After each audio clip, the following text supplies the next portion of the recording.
about to witness one of the great phenomena of the natural world. It's important for such a delicate and finely tuned animal that the lighting and the setting is just right. And now it is.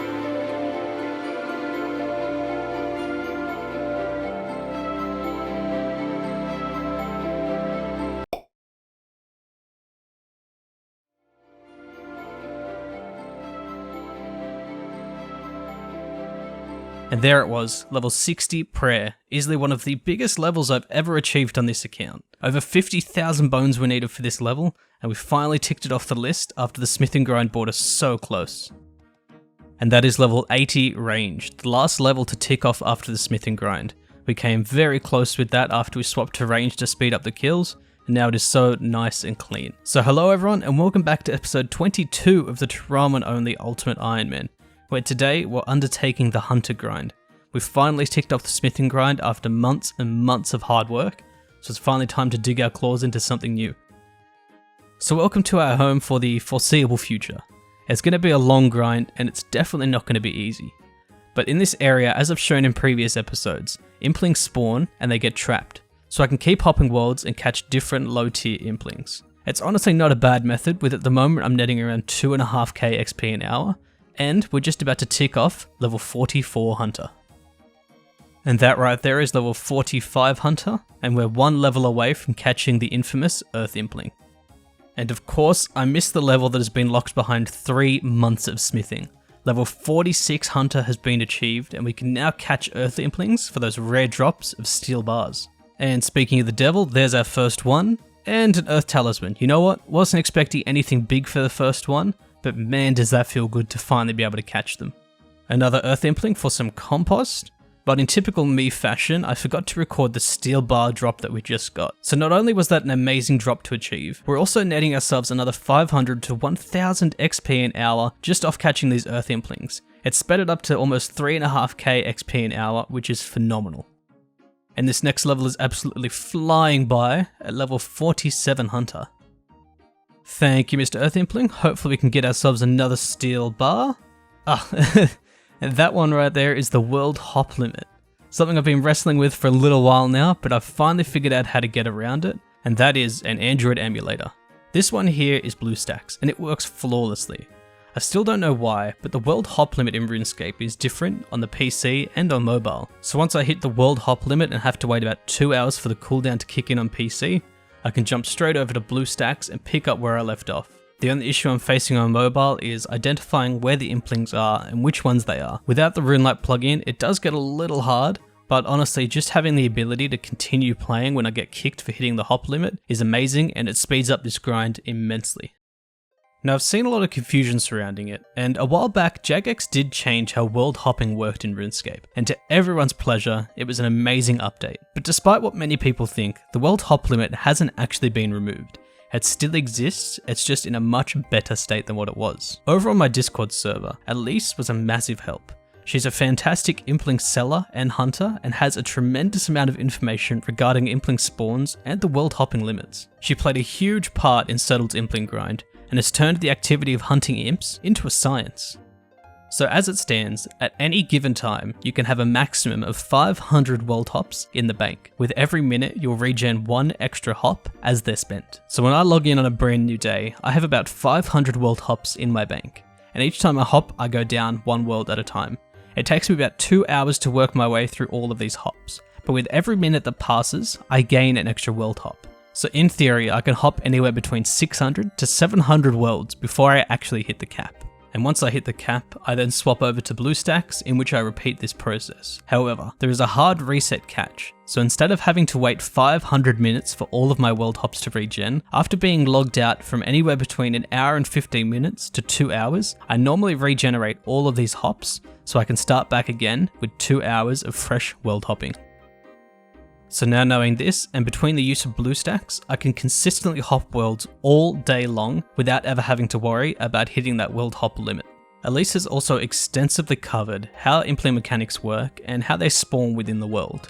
Now while she has focused primarily on high tier Impling spawns, as for most of the game they are the valuable ones, I'm focusing on the low tier spawns. I'm talking between baby and eclectic Implings. So when the servers are restarted after a game update, Implings start on a 30-minute cycle. After the first 2 minutes, they spawn as invisible Implings and can move to up to 100 tiles away from their original spawn point. However, they're not visible to players. After about 1 to 3 minutes, they become visible and can be caught. After about another 30 minutes, these Implings will despawn, another one will spawn in its place as an invisible Impling, and they will eventually become visible and be able to be caught once again. However, low tier Implings will respawn after they've been caught, so this allows me to hop worlds, and within 1 to 3 minutes I can actually hop back to a previous world that I've caught an Impling in, and there should be another one in its place. This is what makes my training method so efficient and effective. With the Implings being trapped within this certain area of Tirannwn, I can guarantee that every single world I hop to, there is either a visible or invisible Impling waiting for me to catch. And in regards to those Implings I can catch, this is a graph that was passed on to me by Ultimate Ironman Herblore. This is a variation of the different Implings that spawn within a low tier spawn, and you can see between the baby and earth Implings, it's all relatively consistent, but you can actually see Essence and Eclectic Implings actually spawn at about half the rate, therefore creating almost their own tier of Implings within low tier spawns. And while this information is all super handy, I've also got a feeling that due to the sheer amount of Implings I'll need to be catching, this variation and difference between Essence and Eclectic and the rest won't really have a huge impact on the XP and the loot that I receive. And there we have it. That is one of the best drops that we can be hunting for from Earth Implings. It becomes way more common once we get to Eclectics, but that is one of the biggest upgrades we're going to get on the account, and that bronze pickaxe has been with us since day dot. So I'm ecstatic to finally have a massive upgrade on that, and the mithril pick is looking lovely in the invent.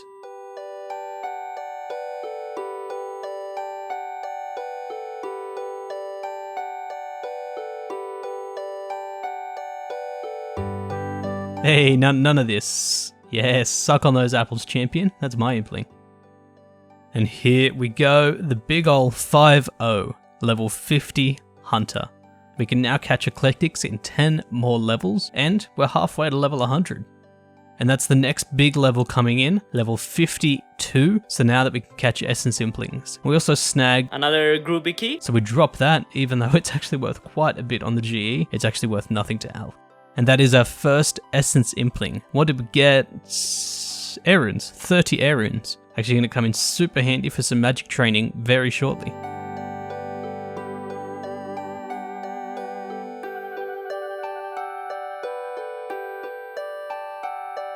So we've snagged ourselves 7 blood runes as a rare drop from Essence Implings. And as much as I want to keep them and as handy as they'll come in down the line, I know I will stack up quite a fair few from hitting level 70, but it's just not worth the invent space, and they're honestly not worth that much money, so unfortunately I think I am going to have to get rid of them. But it's a tough choice, and it's something I really would like to keep, but unfortunately they're just not worth my while. And that is the final steel bar to complete our collection. Invent's getting a little too full to consistently catch imps, so we're going to grab ourselves a hammer and head down to the underground pass for our first trip of steel bars. Got us about a third of the way through the level, and although it took quite a while to collect, I was able to train Hunter while doing so, and honestly that is the best feeling. Knowing that I haven't been slugging through trying my heart out to train just smithing, to know that I'm making consistent XP in another valuable skill, that's what it's all about.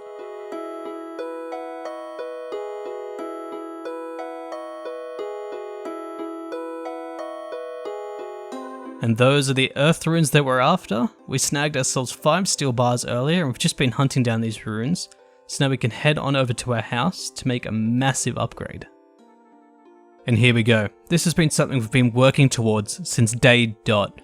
The pump and drain has been constructed, level 16 construction. This is something I wanted to do ages ago when the paladins were still around before the Song of the Elves. But with this, we can now fill up vials and we have now unlocked Herblore. We can now finish all of the skills required for Song of the Elves. Level 58 Hunter. Level 59 Hunter. And here we go, this is the final imp required for level 60 Hunter. We can now catch ourselves bare-handed eclectic imps, which is massive. It's the final imp we'll need to be catching within this area for training, and with it comes some of the biggest upgrades yet. The first eclectic for 4 oak planks. You know what, it's no rare, but honestly it is sensational and it's going to come in so handy for construction XP down the line, especially with the amount of imps we're going to catch. And another one in the next world.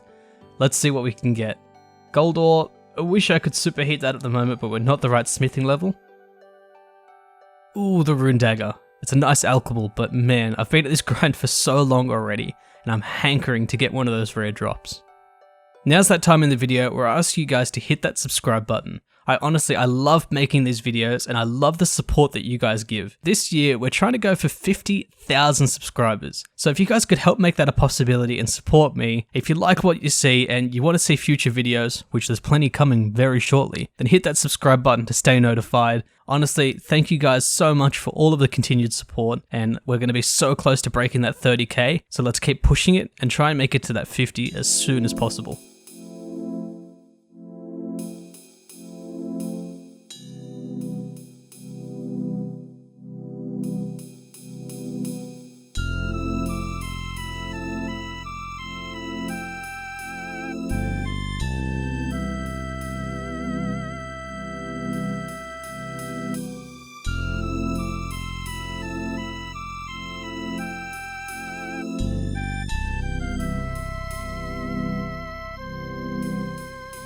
Hey, it's actually a rare drop we're after.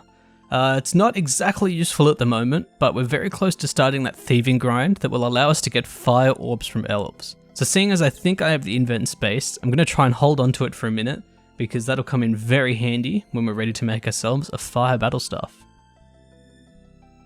Oh! Yes! Oh my god! Oh my god, I've been so patient, and you know what, I know I've been on this grind for quite a while, but oh, that is fantastic to see. Holy shit. You know what?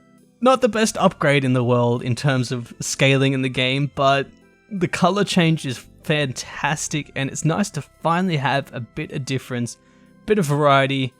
I'm going to just get rid of these bad boys now. I'm not going to need them again. Second thought, I'm just going to alch them away because I need the cash. But my god, blue D'hide chaps is one of the biggest upgrades we're going to get, close to being our end game gear. Fantastic stuff to finally have that on the account. And of course, I forgot to record it. We snagged ourselves the red spiky vambraces. It's not a bad upgrade in terms of range attack. It's the same strength bonus. The Clank's gauntlets we can get back at any time, but these are another piece of gear I've been chasing after forever. Exceptionally happy to have those. Snagged ourselves some massive range bonus with these two upgrades, and I can't be unhappy with that at all. Hey, finally, first random event in forever. Got ourselves a genie, most likely going to go on smithing as one genie lamp at this level is like 10 plus steel bars. So yeah, we're just going to whack that straight on. It'll take us so very close to level 31. And of course, I forgot the earth runes, just as the servers are about to update. We'll pick it up tomorrow. Level 33 mining. First one of those in a little while, and this myth pick makes all the difference. But we're out here, we're going to start training a little bit of construction, as we need to get ourselves up to the tool store 4, so we can get ourselves an amulet mold, train our crafting, and upgrade to eventually an amulet of power, which will be one of the final pieces of endgame gear that we're going to need on the account. And there we go, level 17 construction. We need to get ourselves to level 44, so we've got quite the journey ahead of us, but a nice level to see nonetheless. Level 18 construction. I didn't even realize it in the last clip, but we hit 1250 total. Honestly, an insane milestone on this account. We can now start using those skill total level worlds. But between all of the grinds that we're taking on now and the actual progress that we're making, these levels are going to start rolling in. Between construction, crafting, herblore, hunter, honestly all of the amazing things we're going to start undertaking very soon. It feels amazing to finally have some progress I can actually see. And I'm over it. 10 HP, I didn't realize I was running so low and it's not worth risking that trap. Ugh, pain in the ass this place is, honestly. So what I didn't realize is how slow construction would actually be. It's about 2.5 to 3k XP an hour, and for this mini grind here, it's not too bad, but for the main grind, once I clear some more invent space, it'll be a bit faster. But I thought we'd have it this episode, it's just, I don't think it's going to happen, especially with the 70 crafting requirement for the amulet. And speaking of, that is level 47 crafting. And we're going to round out the video there with level 61 Hunter. There's been a world hop limit reintroduced to stop with DDoS attacks, and with the amount of players currently on the servers, it's amazing to see the game so popular and so active at the moment, especially with all the shit going on in the world. So I hope you guys are all staying safe, and I hope you enjoyed this episode. I'm sorry it couldn't have been longer, but these grinds are going to take their time, and they're honestly not the most exciting things in the world. So I hope you all enjoyed the video. Please stay safe out there, and I'll see you guys next time.